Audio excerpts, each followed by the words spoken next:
പ്രിയപ്പെട്ട ദൈവജനമേ, ദൈവസാന്നിധ്യം നഷ്ടപ്പെടുത്തി പോകുന്ന സാഹചര്യം ആരുടെയെങ്കിലും ജീവിതത്തിൽ ഉണ്ടെങ്കിൽ ദൈവസാന്നിധ്യത്തിന് വേണ്ടി നിങ്ങൾ പ്രാർത്ഥിച്ചോണം.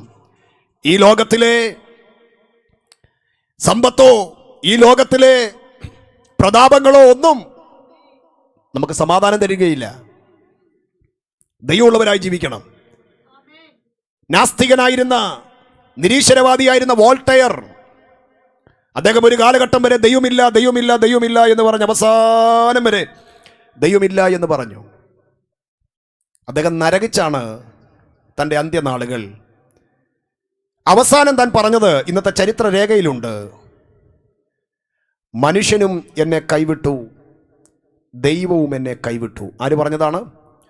നാസ്തികനായ നിരീശ്വരവാദിയായ വോൾട്ടയർ പറഞ്ഞു, മനുഷ്യനും എന്നെ കൈവിട്ടു എന്ന്. എപ്പോഴാണ് പറയാൻ കാര്യം എന്നറിയാമോ? തന്നെ അന്ത്യനാളിൽ ശുശ്രൂഷിച്ച ഒരു മിഡ്വൈഫ് ഉണ്ടായിരുന്നു, ഒരു നേഴ്സ് ഉണ്ടായിരുന്നു.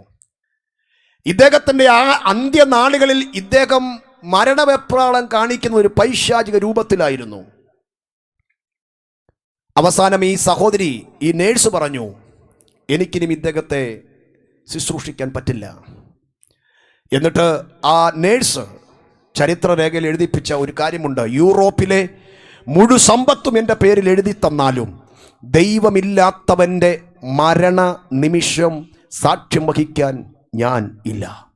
അതിങ്ങനെയാണ്: യൂറോപ്പിലെ മുഴുവൻ സമ്പത്തും എൻ്റെ പേരിൽ എഴുതി തന്നാലും ദൈവമില്ലാത്തവൻ്റെ മരണ നിമിഷം, അന്ത്യനിമിഷത്തിന് സാക്ഷ്യം വഹിക്കാൻ പറ്റില്ല. എന്താ കാര്യം? ദൈവമില്ലാത്തവൻ്റെ അന്ത്യനിമിഷങ്ങൾ ഭീകരമായിരിക്കും.